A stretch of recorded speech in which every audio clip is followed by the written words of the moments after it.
சரியான உயர்ந்த பரம சத்தியங்களை நித்திரையிலே கரைத்து விட்டு நித்திரையில் வீழ்வீர்களானால் நித்திரை சமாதியாகிவிடும்.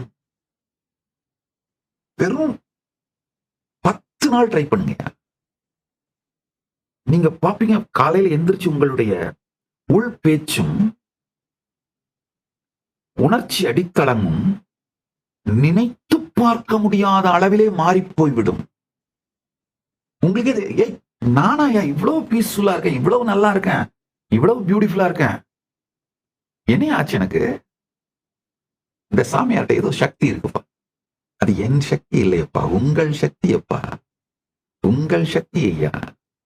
நீங்க பகல் முழுக்க என்னவாவது பண்ணிக்கோங்க, நான் அதுல தலையிடவே இல்லை. உங்க வாழ்க்கையில நான் தலையிடல. உங்கள்கிட்ட இருந்து எதையும் நான் டிமாண்ட் பண்ணல. உன்னுடைய 1/2 மணி நேரத்தை கொடு, இல்ல 1 மணி நேரத்தை கொடு, நீ மூக்கப்புடி, காத திருவு, தலைகழ நெல்லு, எத்தையும் நான் டிமாண்ட் பண்ணலங்க. என்ன வேணா பண்ணிக்கோங்க, என்ன வேணா சாப்பிட்டுக்கோங்க, எதை வேணா புடிச்சுக்கோங்க. ஒரே ஒரு சின்ன ரெக்வஸ்ட், ராத்திரி நீங்க தூங்கும் பொழுது கான்சியஸா அந்த தூக்கத்துக்குள்ள விழணும். அதனால தண்ணி அடிச்சுட்டு தூங்காதீங்க. தண்ணி அடிச்சுட்டு தூங்குனீங்கன்னா இந்த ஞான ரசவாதத்தை பண்ண முடியாது. மீதி எதுனாலும் ஓகே.